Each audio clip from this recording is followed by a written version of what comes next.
بسم اللہ الرحمن الرحیم۔ عزیز طلباء، امید ہے آپ سب بخیریت ہوں گے۔ اللہ تعالیٰ آپ سب کو اپنے حفظ و امان میں رکھے۔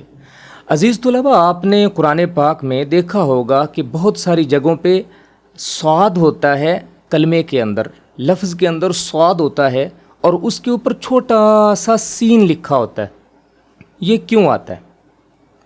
کمپیوٹر کی سکرین پہ چلتے ہیں۔ جس طرح یہ ہے، یب سوتو، صاد کے ساتھ ہم پڑھیں گے تو یب سو، تھوڑا سا اس کو پر کر کے موٹا کر کے پڑھ رہے ہیں، یب سوتو، ٹھیک ہے۔ لیکن اس کے اوپر چھوٹا سا سین نظر آ رہا ہوگا آپ کو، تو اس کا مطلب یہ ہے، ہمیشہ یہ یاد رکھیے کہ جب یہ چھوٹا سا سین آئے گا تو وہاں صاد کی آواز پیدا نہیں کریں گے۔ لکھا صاد ہے، سین کی وجہ سے آواز ہم سین کی پیدا کریں۔ یب سوتو، سوتو، سوتو کی بجائے یب سوتو، سین کی سیٹی کی آواز بھی آئے اور باریک کر کے اس کو بولیں گے، ٹھیک ہے۔ اسی طرح اگلی مثال ہے، بس، صاد ہے بس، ٹھیک ہے، لیکن ہم سین کی وجہ سے اس صاد کو سین کر کے بولیں گے۔ اوپر جو سین ہے یہ اس صاد کو ختم کر دے گا، یوں سمجھ لیجئے آپ، ٹھیک ہے۔ آواز سین کی پیدا ہوگی، بس توتن، بس توتن، ام ہوم المسی، سین، ٹھیک ہے، مسیطرون بمسیطر۔ تو یہ ہے وہ جو اوپر ایک سین آتا ہے، صاد کے اوپر جو سین آتا ہے، یہ اس کی کچھ مثالیں تھیں جو میں نے آپ کے سامنے رکھ دی ہیں۔ امید ہے آپ کو اس کی سمجھ آ گئی ہوگی۔ ہم آگے چلتے ہیں۔ تسہیل، تسہیل کیا چیز ہے؟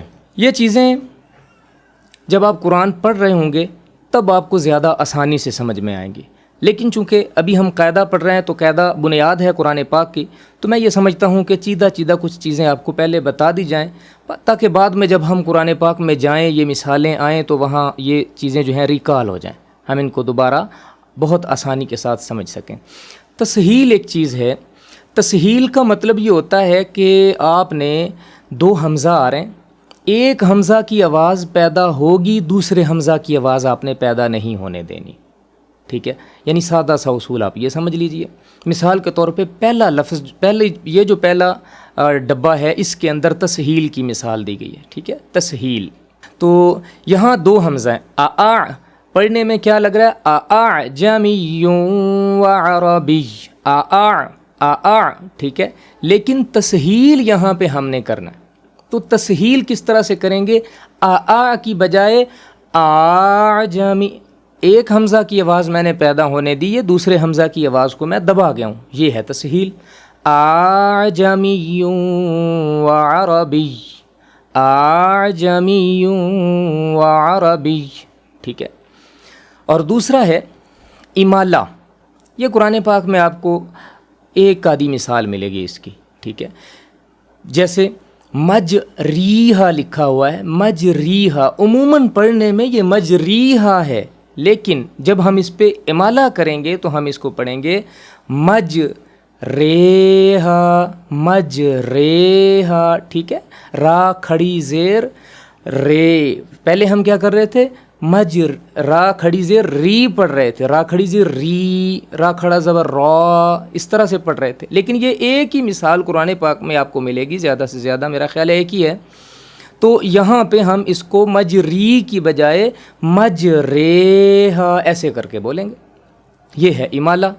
اسی طرح آگے ایک لفظ ہے بئس، بئسل اسم الفسوق، لکھا ہوا ہوگا بئسل اسم الفسوق، لیکن اس کو پڑھنے کا طریقہ جو ہے وہ یہ ہوگا بئسالسم البئسالس، بئسالس، ٹھیک ہے۔ بئسل کی بجائے بئسا کریں گے، یہ جو لام ہے اس کے اوپر جزم کی بجائے ہم اس کی زیر پڑھ دیں گے، ٹھیک ہے، اور الف جو ہے وہ رہ جائے گا۔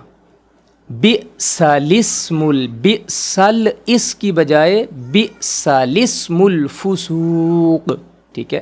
یہ بھی قرآن پاک میں ریئر آپ کو ملے گا، لہٰذا کچھ چیزیں ایسی ہوتی ہیں جو قاعدے کے دوران بتا دی جائیں تو وہ اس طرح سے یاد نہیں رہتی، لیکن جب ہم قرآن پڑھتے ہوئے اس جگہ تک پہنچتے ہیں تو اتنی ایبلٹی آ چکی ہوتی ہے، وہاں اگر یہ چیزیں سمجھائی جائیں تو زیادہ آسانی سے سمجھ میں آ جاتی ہیں۔ بہرحال میں امید کرتا ہوں کہ میں نے جتنا آسان اس کو ادا کر دیا ہے آپ کو اس کی سمجھ آ گئی ہوگی۔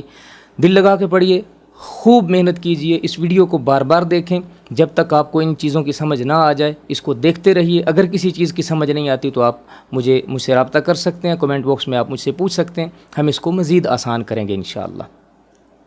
اللہ تعالیٰ آپ سب کا حامی و ناصر ہو۔ والسلام۔